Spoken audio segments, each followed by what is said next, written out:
While viewing this video, keep in mind that not all Jews are involved with everything cited. It is important to recognize that fact and not to engage in stereotypes.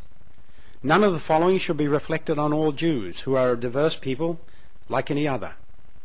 It is not the goal of this video to prove or disprove anything, but rather to discuss a topic that has long been neglected and to show several years' research of the many reasons why Jews are disliked, reporting the beliefs as expressed by others. The makers of this video condemn any general hatred of all Jews, and particularly condemn acts of violence perpetrated against Jews.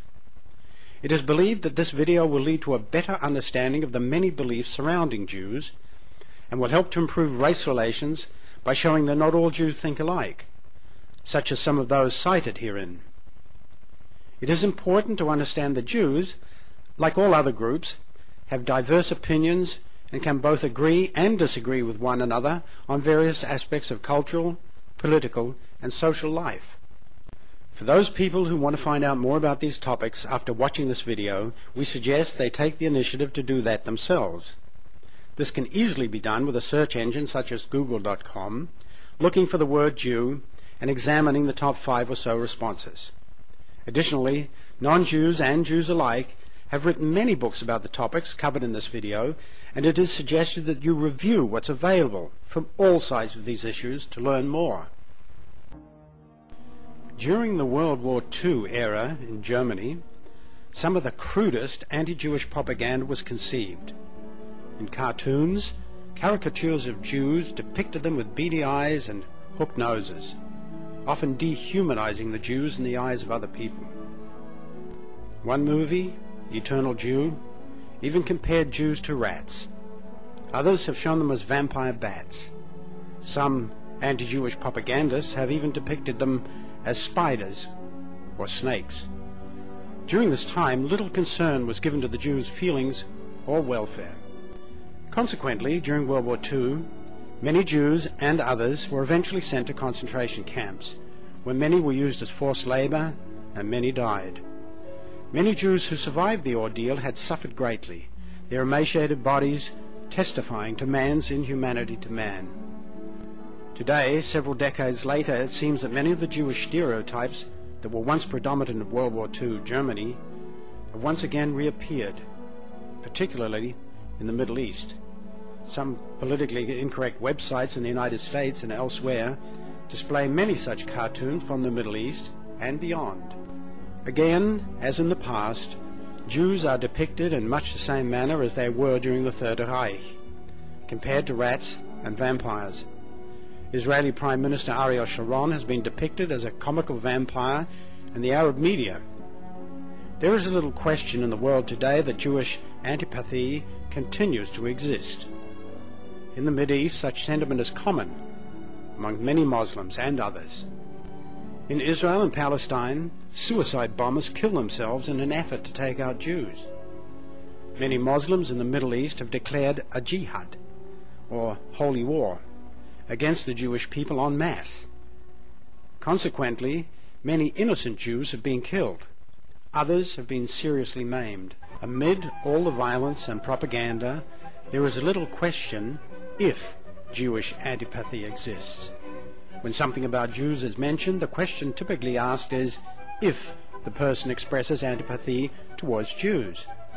In response to that question, there can be no doubt that in the world today, just as in the past, there still exists Jewish antipathy.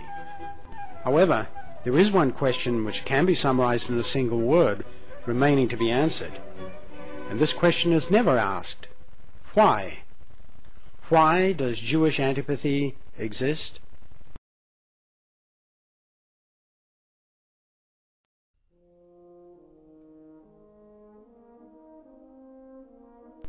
For the first time ever, this video addresses many of the beliefs of those who dislike Jews. This video will attempt to honestly portray what many people believe. Many people erroneously believe that anti-Jewish feelings originated in World War II era Germany with Adolf Hitler. Others, who are more knowledgeable, believe that anti-Jewish antipathy first started under Tsar Nicholas in Russia. However, neither situation is true. Anti-Jewish feelings have existed much longer. Throughout history, many Jews have been forced to leave lands in which they lived. Looking as far back as the Bible's Old Testament, we see a reference to Moses and his Jewish followers being cast out of Egypt, when they were said to have spent 40 years wandering in the desert. While it is unknown if Egypt was the first place from which Jews were expelled, it was hardly the last. Fast forward a couple of thousand years, and we see the Jews were cast out of Israel when a failed insurrection from Bar Kokhba occurred. This resulted in Jews being expelled from Israel, and Jerusalem was renamed as Aelia Capitolina, which occurred in approximately 135 AD. Another millennium after that, sometimes towards the end of the 11th century, Jews were first allowed entrance into England, but that didn't last. In 1290, Jews were expelled from England again. The Jews were not allowed back into England until Lord Cromwell murdered the king. In 1492, King Ferdinand and Queen Isabella expelled all Jews from Spain. The reasons given were economic, religious, treachery, and a bizarre occult murder in which some were involved and others reportedly tried to hide.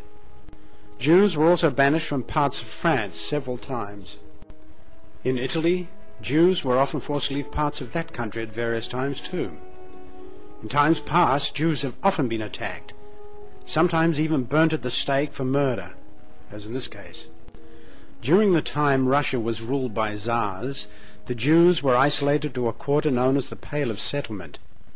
Later, even during Stalin's regime, although anti-Semitism became a crime punishable by death, an exclusively Jewish area known as Birobidzhan was set up as a Jewish ghetto, though its residents chose to live there on their own accord. In fact, it is doubtful that there is a country in all Europe from which Jews have not been banished, or at least separated, at one time or another.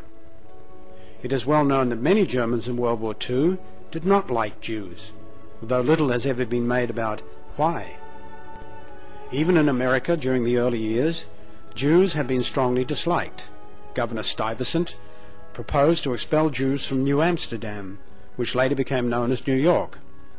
During the Civil War, General Grant briefly gave Jews, who had been accused of carpetbagging, an order to leave parts of Tennessee. This was later rescinded by President Lincoln. In fact, Jews were not even allowed the right to vote, become attorneys, or hold offices in much of America until the 14th Amendment was forcefully promoted. Until then, Jews were not even considered true citizens. Over the years, even in the US, many crude caricatures of Jews have been made, often showing them leaving one place and going to another, as in this picture from the magazine Life many years ago.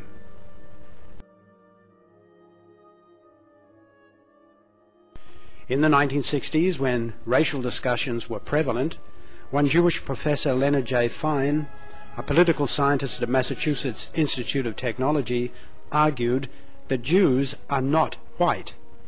He told that to a congregation of rabbis. Some Jews believe themselves to be distinct from most whites, and conversely some non-Jewish whites often view Jewish racial characteristics as being part of a separate group.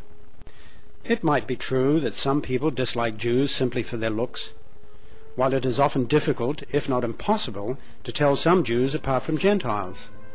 There does appear to be some similarities that are often prevalent among certain Jews. The following is an overview of the stereotypical Jewish look, which some non-Jews believe to be true overall. In some cases, Jews are perceived as having noses with a hyperbolic curvature, similar to that of what might be found on Armenians. Sometimes their noses appear to be quite long, too, in relation to their face.